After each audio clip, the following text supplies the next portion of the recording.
오늘 오전 하나님 말씀은 고린도전서 15장 10절 말씀입니다. 한 절 말씀입니다. 고린도전서 15장 10절 봉독해 올리겠습니다. 그러나 하나님의 은혜로 지금의 내가 되었고 또 내게 주신 그분의 은혜가 헛되지 아니하여 그들 모두보다 내가 더 많이 수고하였으나 그것은 내가 아니요 나와 함께 하신 하나님의 은혜로다. 아멘. 그 말씀이죠. 오늘 오전 설교는 지금의 나는 하나님의 은혜로다. 지금의 나는 하나님의 은혜로다 라는 제목으로 설교하고자 합니다. 이 제목의 그대로 여러분의 그 믿음의 고백이 되십니까? 지금의 나는 하나님의 은혜로 이 자리에 계십니까? 미국의 한 심리학자가 특이한 실험을 하였습니다.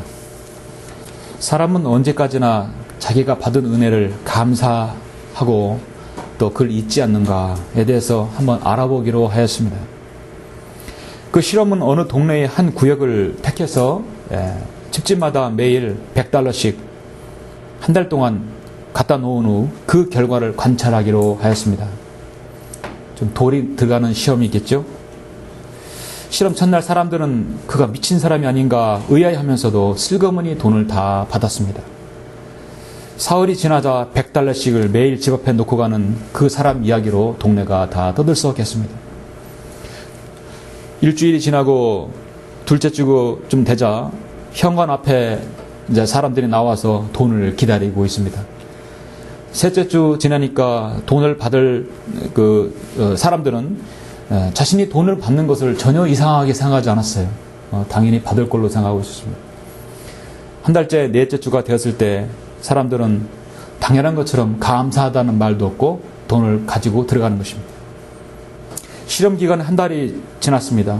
학자는 이제 돈을 사람들이 집 앞에 놓지 않고 그냥 동네를 지나치는 것입니다. 그래서 사람들은 매우 불쾌하면서 오늘은 왜 돈을 안 주고 가느냐 따졌습니다. 실험자는 제가 돈을 여러분에게 언제까지 주겠다고 제가 약속을 해야 했습니까? 제가 여러분에게 돈을 주어야 할 의무가 있습니까? 그제서 사람들은 아무 말 없이 그냥 집으로 들어가는 것이었습니다. 사람들은 이유 없이 베풀었던 그 은혜를 당연한 것처럼 생각하였고 고마워하기는커녕 오히려 주지 않는 것을 서운해하고 불쾌했던 것이었습니다. 여러분, 이것은 비단 그 실험 대상자인 그 마을 사람들의 모습에서뿐만 아니라 모든 사람들도 그 마음도 동일한 심성일 것입니다. 하나님의 한없는 은혜를 맛보며 사는 사람은 하나님의 한량없는 은혜를 받으면서도 감사할 줄 모르는 우리의 모습을 때론 볼 수 있습니다. 아주 고산지대에 사는 사람들은 산소가 희박하죠. 그래서 그들은 공기의 그 맑은 공기의 기중성을 누구보다 잘 압니다. 맑은 공기가 사는 청정해역에 있는 아주 높은 좋은 그 산자락에 있는 사람들이 그들은 매우 부럽게 여겨질 것입니다.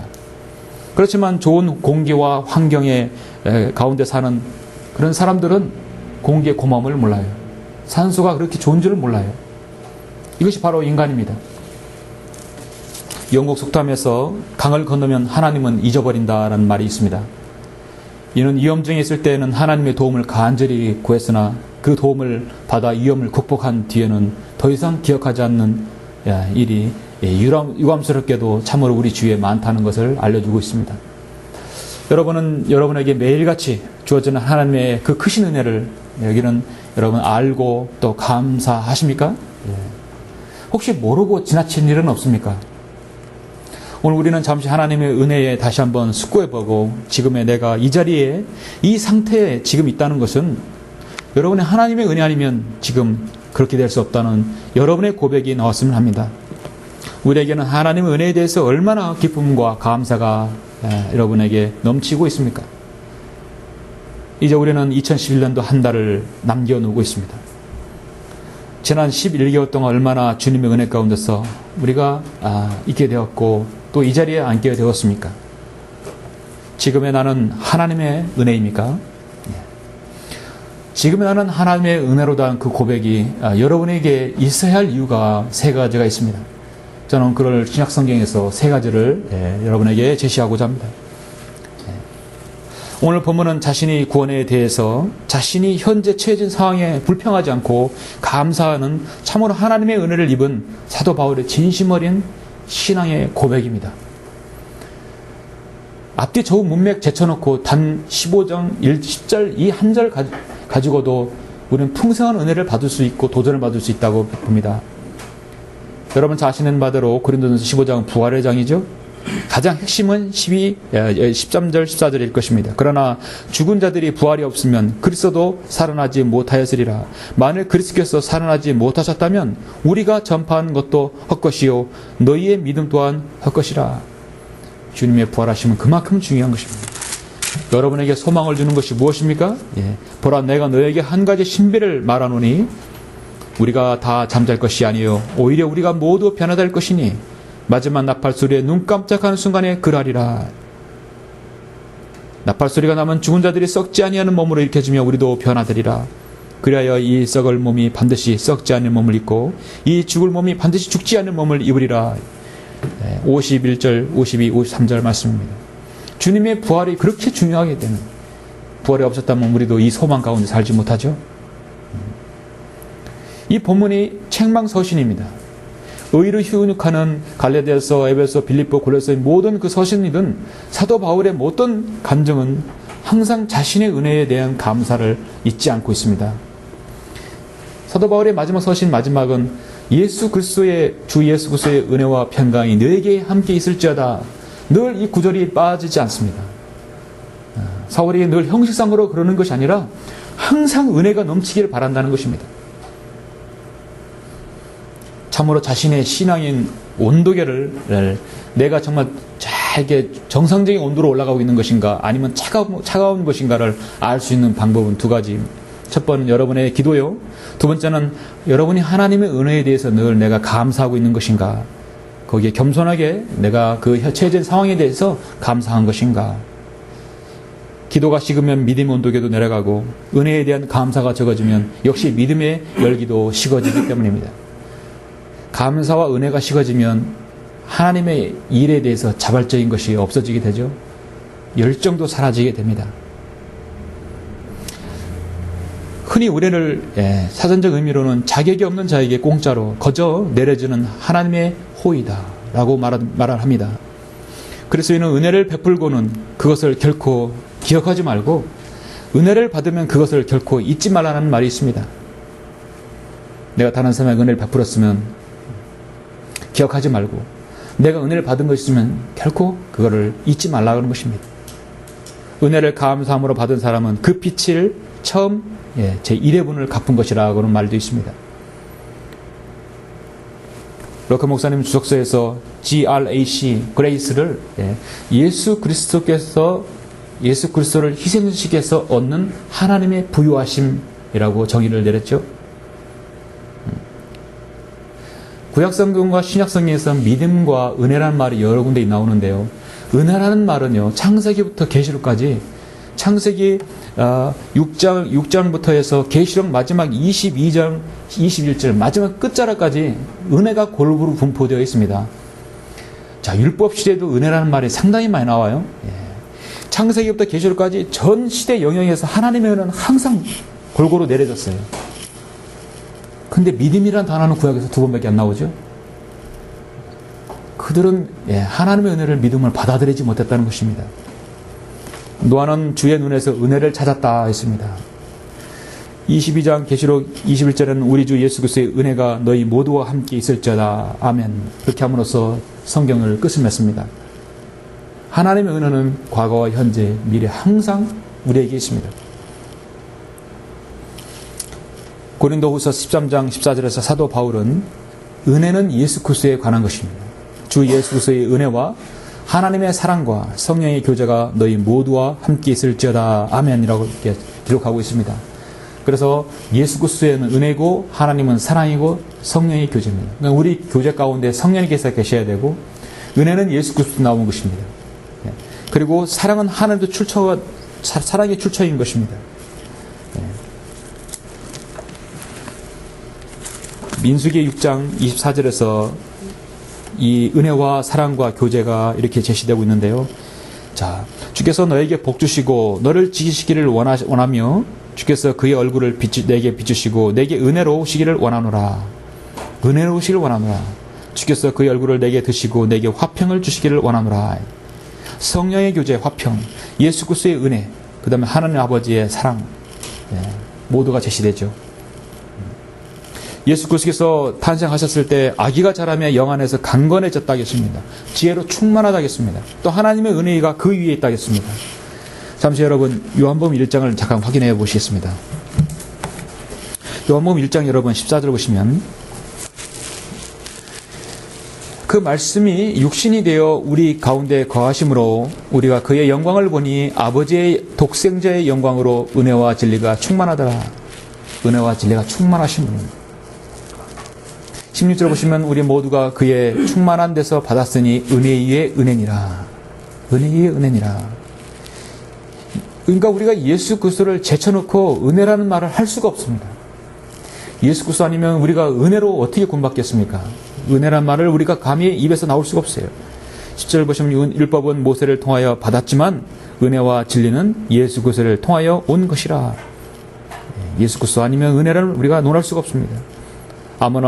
아무도 어느 때나 하나님을 본 사람이 없지만 아버지 품 안에 계신 독생자 그가 하나님을 분명히 밝히셨느니라. 개혁성경은 독생하신 하나님으로 나오죠. 신세계역본도 마찬가지입니다. 여호와 증인의 공식 제1조 1항의 원칙 공식이 바로 요한복음 1장 18절입니다. 아버지 품 안에 계신 독생하신 하나님이라고 해서 예수 그리스도를 피조된 신으로 여기고 있죠. 하나님의 사역에는요, 하나님의 은혜가 늘 있어야 되죠. 은혜가 없으면 우리 그리스도인은 생산적이고 자발적인 섬김과 봉사가 나오지 않습니다.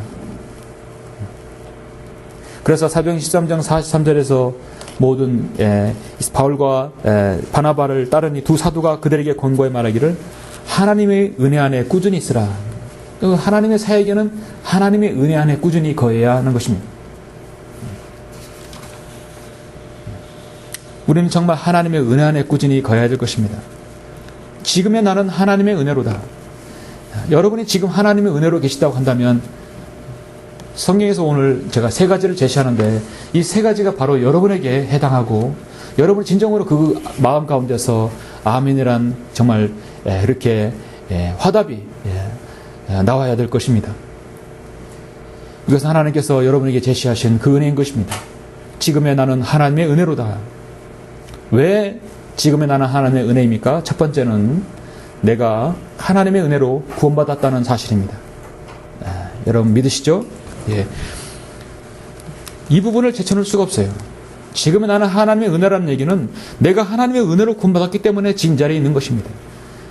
자, 에베소서 2장을 잠깐 보시겠습니다.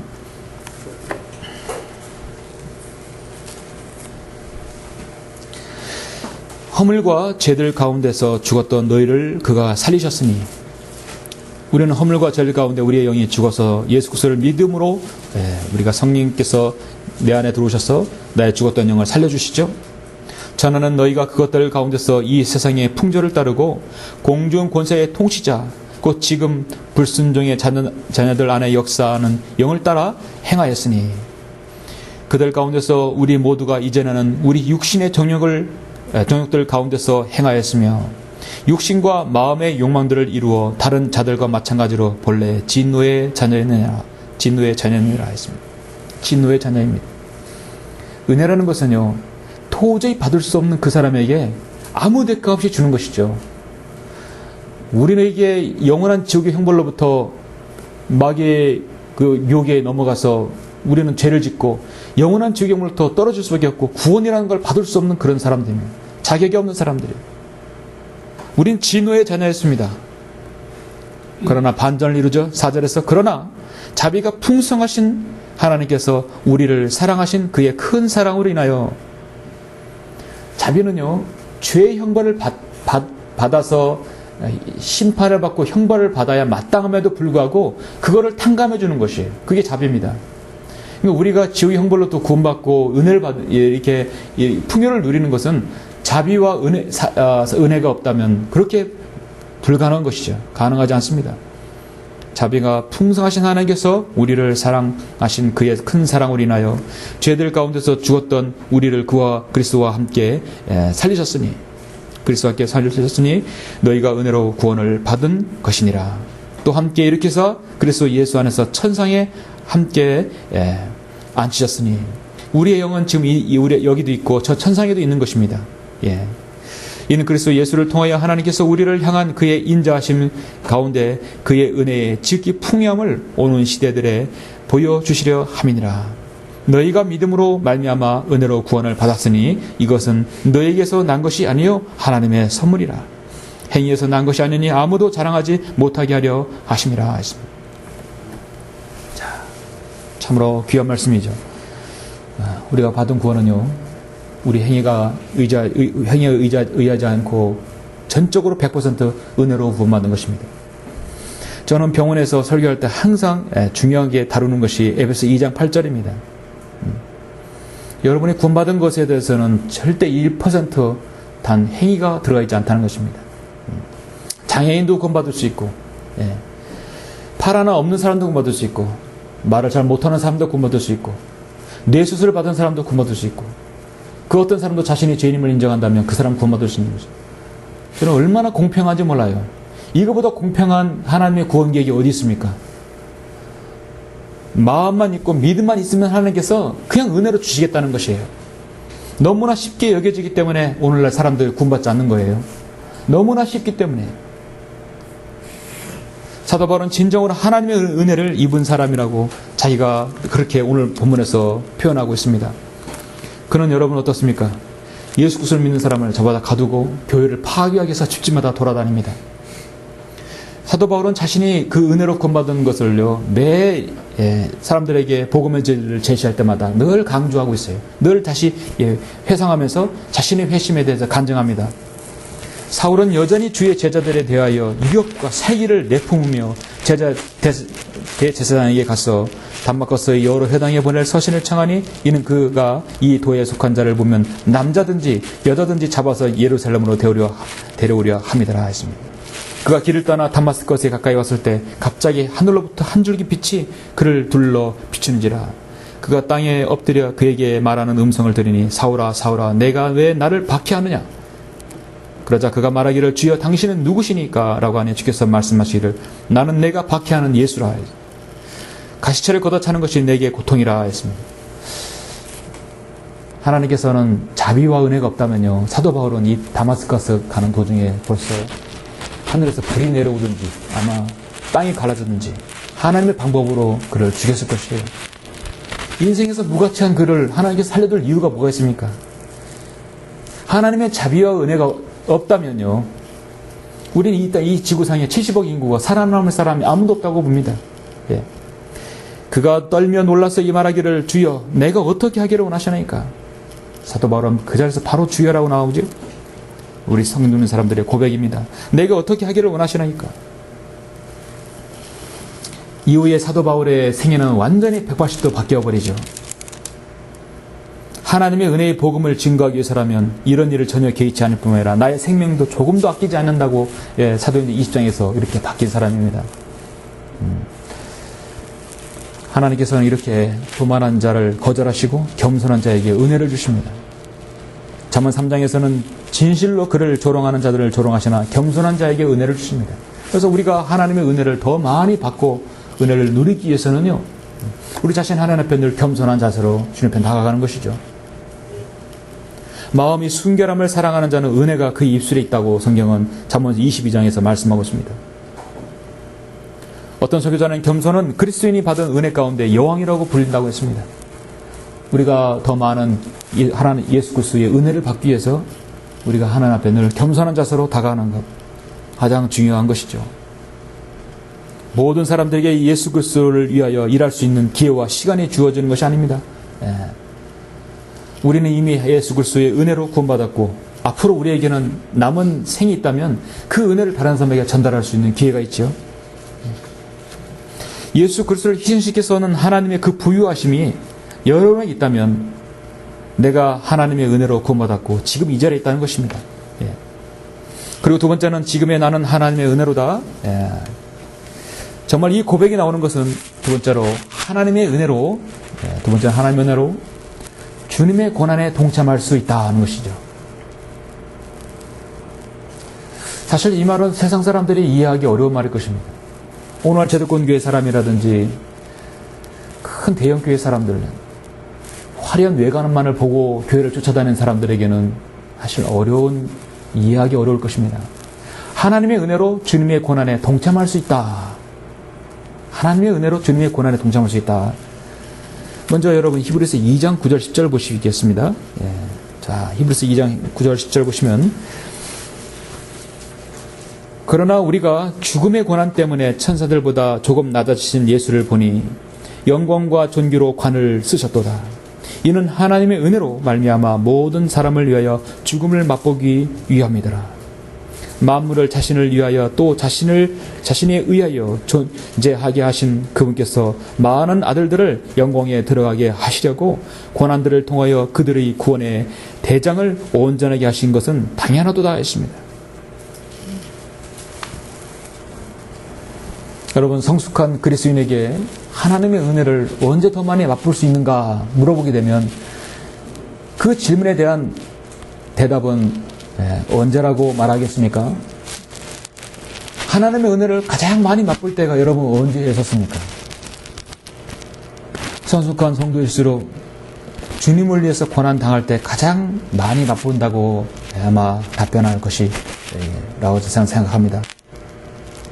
주님을 위해 고난 당할 때 가장 맛볼 수 있는 것이 하나님의 은혜가 아닐까요? 자매님들은 꽃꽂이 좋아하시죠? 화분에 물 키우고 좋아하실 겁니다. 우리 형제님들은 별 관심이 없을 수 있어요.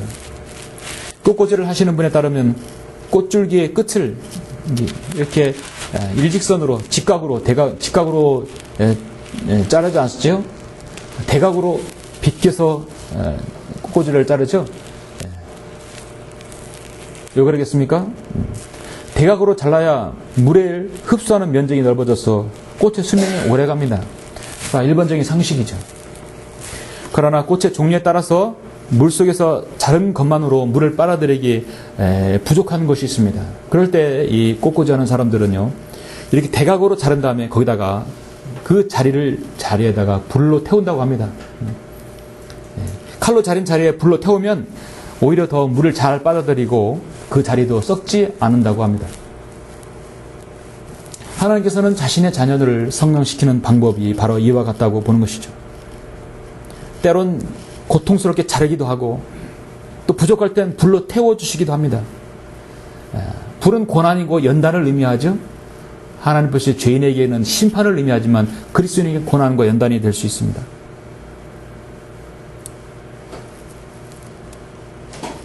보다 많은 물을 빨아들이기 위해서 꽃가지의 면적을 대각으로 많이 자르지 하면 때로는 하나님께서 더 태우심으로 인해서 더 오래 견디기 위해서 하나님께서 그렇게 시련을 주실 때도 있습니다.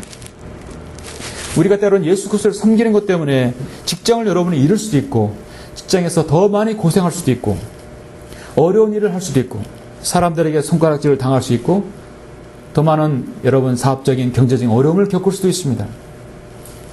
그러나 여러분 예수 그리스도를 인하여 잃어버린 모든 것은 저 하늘의 대제사장이신 예수 그리스도께서 반드시 그거를 영원히 기억한다는 사실을 우리는 아셔야 할 것입니다. 하나님께서는 자신을 통해 잃어버린 것이나 고난당하는 것들에 대해서 반드시 은혜로 갚아주십니다. 보상해 주신다는 사실입니다.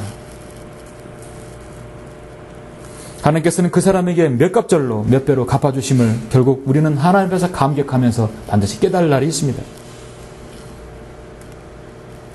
우리가 기도하는 것은 이 땅에 있는 동안 하나님의 그 은혜로서 그걸 깨닫는 것이죠. 예수 그리스도로 인하여 잃어버린 것은요, 잃어버린 것이 아니라 하나님께서 잠시 빌리는 것입니다. 그리고 다시 은혜로 갚아주시는 것이죠. 하나님께 되돌려 주실 때는요, 몇 갑절로 되돌려 주실 수 있습니다. 결국 우리가 고난 중에 주님을 섬기는 신앙은요, 그리스도를 위해서 무엇인가 중요한 것을 잃어버리는 게 아니라 결국은 한량없는 주님의 은혜를 맛보기 위해서 그런 과정이라고 보는 것입니다. 풍족할 때, 무엇이든 넉넉할 때, 다 있을 때 여러분 하나님의 은혜는요, 여기서 더 알고 감사드리는 사람은 이거 대단히 높은 수준의 영적 신앙이죠. 그러나 보통 고난 중에 주님을 섬길 때 은혜가 더 있을 수 있습니다. 잠시 여러분 고린도후서 여러분 12장을 잠깐 보시겠습니다. 고린도후서 12장을 잠깐 보시죠. 사도 바울은 그 누구보다도 하나님의 은혜를 많이 받은 사람이었죠. 구원받기 전에 더 악한 사람이었고 더 세상으로 완전히 더 치달았던 사람입니다. 그러나 아까 구원받은 이후에 180도 변했고 하나님은 더 많은 은혜를 주시기 위해서 더 많은 뭐를 줬겠습니까? 조금 전에 말씀드렸듯이 더 많은 고난을 주신 것이에요. 여러분이 두 번째 말씀드린 하나님의 은혜는 고난 중에 더 많은 걸 줄 수 있다는 것입니다. 고린도후서 12장 7절부터 8, 9, 10절 보시면 지극히 이대한 계시들의 풍성함을 인하여 내가 자고하지 않도록 교만하지 않도록 육체의 한 가시는 찔리고 아플 것이죠. 즉 사탄의 사자를 내게 주셨으니 그가 나를 쳐서 자고하지 못하게 하려 함이니라. 이를 위하여 3번이나 그것을 내게서 제거해달라고 주께 간구하였는데 주께서 내게 말씀하시기를 내 은혜가 내게 충분하도다. 내 은혜가 내게 충분하도다. 이는 내 능력이 약한 데서 온전하게 됨이니라 고 하셨느니라. 그러므로 내가 오히려 매우 기쁘게 나의 약한 것을 자랑하리니 이는 그리스도의 능력이 내게 거하게 하려 함이니라. 그러므로 내가 그리스도를 위하여 약한 것들과 모욕과 궁핍과 박해와 곤경을 기뻐하노니 이는 내가 약할 때 곧 내가 강하기 때문이라. 우리 그리스도인의 하나님 말씀의 성경적 진리는요 역설적이에요. 모욕과 궁핍과 박해와 곤경을 기뻐한다고 했습니다. 이게 사도 바울의 신앙이에요. 여의도식 신앙은 그렇지 않죠. 내가 약할 때 곧 강하기 때문이라 했습니다. 그럴 때 하나님의 은혜가 더 크기 때문이라고 했습니다. 하나님으로부터 은혜 받은 사람만이 고난 중에 은혜 받는 사람만이 이해할 수 있는 구절이에요. 여러분 믿으시죠? 예. 영국의 할리먼 로열 소사이어티에서는요 과학자들의 소상화가 늘 이렇게 다 걸려 있어요. 자신의 그 국가적인 자랑거리죠. 만류 인력의 법칙을 발견한 아이잭 뉴턴 그리스도인입니다. 연력학의 복사 법칙을 발견한 제임스 진스 모두 영국이 배출한 석학들입니다. 한결같이 그들의 고백은 그리스도인입니다. 그들의 공통된 고백은 뭐냐면 나는 하나의 과학자에 불과하다. 학문을 연구하면 할수록 창조자 하나님의 위대하신 그 진리에 감복할 뿐이다. 나의 제한된 지식을 알게 된 피조물인 내가 어떻게 하나님의 무한한 능력을 다 알 수 있겠는가? 길지 않는 삶을 살아오면서 살아계신 하나님의 역사를 체험할 수 있었고 신앙생활을 한다는 것은 참으로 어렵게 느낄 때도 많았다. 그러나 하나님께서는 내게 많은 시련과 고난을 주셨지만 그리스도 예수 안에서 고난이 곧 은혜라는 사실을 깨닫고 얼마나 감사했는지 모른다 하십니다. 자, 이 훌륭한 이 과학자들의 고백이 무엇입니까? 예수 그리스도 안에서의 고난은 곧 은혜라는 것이에요. 예. 지금의 나는 하나님의 은혜로다. 이 고백은 여러분 고난 중에도 주님을 섬길 때 은혜가 있다는 것이죠. 지금의 나는 하나님의 은혜로다. 마지막 3번째는 하나님의 은혜의 경륜이 바로 나에게 맡겨져 있다는 사실입니다. 아주 중요한 사실이죠. 하나님의 은혜의 경륜이 지금 나에게 있기 때문입니다. 경륜은 뭐죠? 시대에 따른 하나님의 섭리적 경영방침입니다. 시대에 따른 하나님의 구원 계획이라고 할 수 있어요. 자, 여러분 에베소 2장 넘어서 3장을 잠깐 보시겠습니다.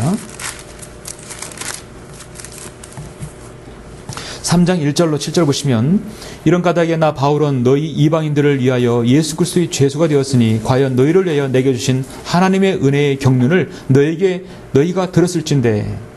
하나님의 은혜의 경륜, 지금은 하나님 은혜의 경륜의 시대예요.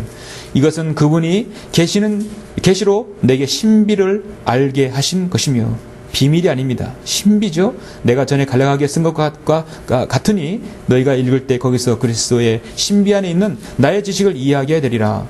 그것이 성령으로 그의 거룩한 사도들과 선지자들에게 지금 계시된 것처럼 다른 시대들에서는 사람들의 아들들에게 알려지지 아니하였으니 이는 이방인들이 복음을 통하여 그리스도 안에서 공동 상속자가 되고 한 몸이 되며 그의 약속의 동참자가 된다는 것이니라. 하나님의 은혜의 경륜은요, 이방인들이 복음을 통하여 그리스도 안에서 공동 상속자가 되고 한 몸이 된다는 것입니다.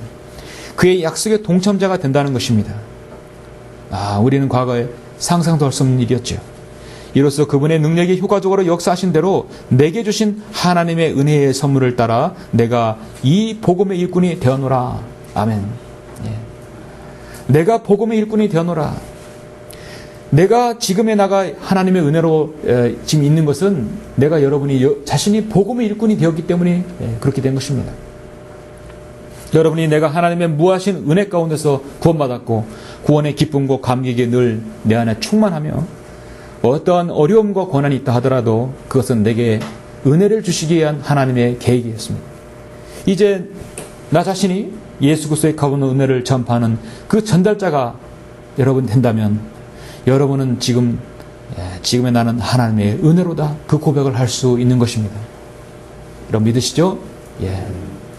바로 하나님께서 나에게 하나님의 은혜의 경륜을 여러분 각인에게 맡기셨기 때문입니다. 이 시대가 지나면 은혜 시대는 끝이 납니다.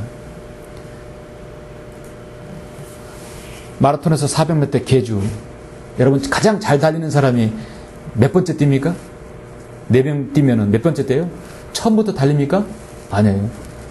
우사인 볼트가 마지막 뛰었죠? 금메달 뛰었습니다. 올해 세계 선수권대회. 가장 잘 달리는 선수가 마지막 뛰어요. 에베소 교회, 서바나교, 드라디아, 라우디키아, 필라델피아, 라우디키아 마지막 7집 주자가 다 뛰고 있어요. 마지막 테이프는 누가 끊어요? 라우디키아인 성도들의 성인 있는 사람들이 끊어요. 가장 잘 달려야 됩니다. 하나님께서 여러분을 지금 복음의 경륜에 맡겨서 복음의 일꾼이 여러분에게 부여해 주셨어요. 여러분의 마지막 지금 바톤을 잡았습니다. 구름 같은 증인들이 하늘에서 기다리고 있어요. 왜 여러분에게 맡기셨는가? 고난과 어려움과 박해가 있다 하더라도 가장 잘 달릴 걸로 믿기 때문에 저는 맡겼다고 봐요. 여러분 그 책임이 여러분 느끼시죠? 여러분은 가장 잘 달릴 수 있는 걸 믿기 때문에 하나님께서 여러분에게 바톤을 맡기신 겁니다. 그것은 이 시대의 은혜의 경륜이 바로 여러분에게 맡겨졌기 때문입니다. 근데 우리가 바톤을 놓친다거나 트랙을 벗어난다거나 나태해진다거나 포기한다면 어떻게 되겠습니까? 우리나라는 서민들이나 직장인들이 첫째 꿈이 내 집 마련이죠. 사람들의 소유물 중에서는 자신이 집을 갖는다는 것은 매우 기쁠 것입니다. 만약에 신문의 어떤 대기업 건설사에서 이런 광고를 내었다고 하면 과연 사람들이 얼마나 절을 하고 얼마나 그건 허풍이라고 거짓말이라고 사기라고 할지도 모르죠. 근데 대다수가 저는 아마 사기라고 사람들이 전화 안 할 것 같아요. 자, 이런 광고를 냈다고 하시죠. 80평 최고급 맨션 무료 분양, 모든 것이 다 신품, 1순위 통장, 주택부금 통장 필요 없습니다. 취득세, 등기세, 분양자가 다 부담한다. 취득세, 등록세도 필요 없습니다. 최고의 인류학군이고 여러분 주민세도 필요 없습니다. 가장 아름다운 최상의 음악의 항시 제공, 전기세도 필요 없습니다. 완벽한 천연 조명시설, 불량배, 도둑도 없습니다. 철저한 최고의 자연 내난방, 모든 교통비는 무료, 화재 염려 전혀 없습니다. 100% 천연 생수, 완전 건강보장, 천연 무공해 식품으로 무료 제공, 최고위층과 즉석 면회 항시 가능. 감 잡으셨어요? 이런 광고가 신문에 나왔다고 한다면 과연 사람들은 어떤 반응일까요? 이 세상에 어떤 돈만 미친 사람이 이걸 했을까? 농담도 심하지. 이 사기 광고로 전화 안 했을 것이에요. 어떤 사람들은 정말 그걸 마음으로 믿어서 정말 그렇게 하고 있는지 하는 것인지 연락처로 달려가는 사람도 있을 것이에요. 오늘날 우리는 실제로 이보다 더 자세한 더 많은 광고를요 2000년 전부터 계속 지금 해오고 있어요. 수많은 사람들이 그 광고를 보고 갖고 그것을 다 분양받았어요. 그 광고를 내신 분은 바로 만왕의 왕이시고 만주의 주이시며 온 우주의 주인이시며 저 하늘나라 저택을 준비하신 바로 예수 그리스도십니다. 우리에게 은혜로 주신 분이십니다. 그 광고가 실린 곳이 바로 여기 있어요. 이 광고 여기 성경 있지 않습니까? 분양 사무실은 이 신약교회의 지역계입니다. 분양 장소는 저 하늘나라 새 예루살렘입니다. 이 땅에서 여러분, 우리가 없어도, 우리가 굶주리고 헐벗어도, 또 가진 것 많지 않아도, 우리는 잠깐의 생활의 불편을 느낄 뿐이지, 우리는 최후의 웃는 자가 되는 것입니다. 사랑하는 성도 여러분, 고린도전서 15장 10절에 오늘 본문에서 뭐라고 말씀합니까? 그러나 하나님의 은혜로 지금의 내가 되었고, 사도 바울의 고백이 아니라 바로 여러분의 고백이 될 것입니다. 하나님의 은혜로 지금의 내가 되었고, 또 내게 주신 그분의 은혜가 헛되지 아니하여 그들보다 모두보다 내가 더 많이 수고하였으나 그것은 내가 아니요 나와 함께 하신 하나님의 은혜로다. 그 많은 수고와 고난 다 하나님의 은혜로라고 하십니다. 불평이 하나도 없어요. 인생의 진정한 기쁨은 하나님의 은혜를 누리는 것입니다. 은혜 없이 살아가는 삶은 생수의 근원으로부터 단절된 채 말라버리는 저수지 웅덩이와 같습니다. 하나님의 은혜는 무한하지만 그 은혜를 맛볼 수 있는 사람이 너무나 적죠. 여러분은 영화라든지 화면이라든지 어디에서 이게 스크린에서 보면은 그 맑은 아주 첩첩산중에서 폭포들이 폭포가 물줄기가 계속 하늘에서 떨어지는 거 보셨죠? 그러니까 산꼭대기에서 물이 계속 흘러나오는 거예요. 폭포수가 쫙 흘러나오는. 저는 늘 보면서 그 생각이에요. 제주도 가도 폭포가 있고 어디에 폭포가 있습니다. 나야가라 폭포, 빅토리아 폭포, 이구아스 폭포, 수많은 폭포들이 있어요. 근데 저 물 언제 떨어지나? 물이 그러니까 언제 바닥나는가? 늘 그 생각이 들어요. 저 물이 바닥나면 더 이상 폭포가 않을 텐데. 그런데 여전히 시간이 세월이 흘러도 여전히 그 폭포는 계속 폭포예요. 어디서 물이 흘러나오는지 생기는지 지금도 이 제가 설교하는 이 순간에도 그 폭포들은 계속 물줄기가 떨어지는 것이 저게 바닥나면 과연 어떻게 될까? 근데 그건 제가 걱정을 안 해도 되더라고요. 항상 그 폭포는 항상 그 물줄기가 떨어지고 있어요. 하나님의 은혜가요, 바로 그것이에요. 끊임이 없어요. 내가 의심해도, 내가 믿거나 말거나 하나님의 은혜는 여전히 하나님의 은혜입니다.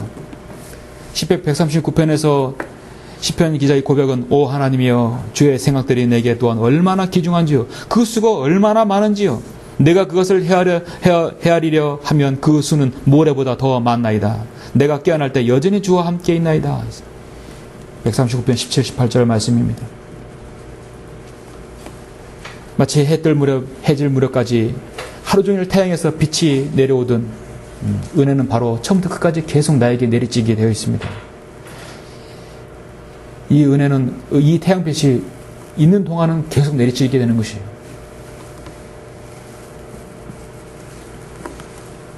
우리는 이제 한 달 남은 12월 달을 이제 온전히 하나님께 은혜에 의탁해야 할 것입니다. 그리고 내년에도 하나님의 은혜 가운데서 살게 해달라고 기도할 것입니다. 사도 바울의 늘 고난의 행적뿐만 아니라 복음의 행적에는 하나님의 은혜를 늘 의탁했어요. 바울과 실라를 택하여 떠나니 형제들이 그들을 하나님의 은혜에 의탁하더라. 가장 좋은 말이죠. 하나님의 은혜대로 선하게 인도해 주실 것으로 늘 믿었습니다. 앞으로의 이 천안의 성의침례의 사역, 또 저의 전담 사역, 모든 것 정말 한마디로 사도행전 고백대로 말씀대로 하나님의 은혜에 의탁을 해야 할 것입니다. 결론적으로 우리는 기쁨과 감격 속에서 우리를 위하여 갈보리 십자가에서 보여주신 하나님의 은혜를 우리는 지속적으로 주님 오실 그날까지 맛볼 수 있습니다. 하나님의 은혜는요, 폭포수처럼 중단이 없습니다. 졸졸졸 흐르거나 또 많이 흐르거나 이렇게 크고 작지 않습니다. 언제나 계속 폭포수처럼 내려올 것입니다. 단순한 감상이나 개념이 아닙니다. 은혜가 나를 지배하며 은혜가 나를 관건적으로 주도하는 것을 말합니다. 이것은 바로 나로 하여금 헌신케 하고 섬김의 동기를 부여하고 복음을 전파하게 하고 주님의 사랑을 알게 하는 계기가 되는 것입니다.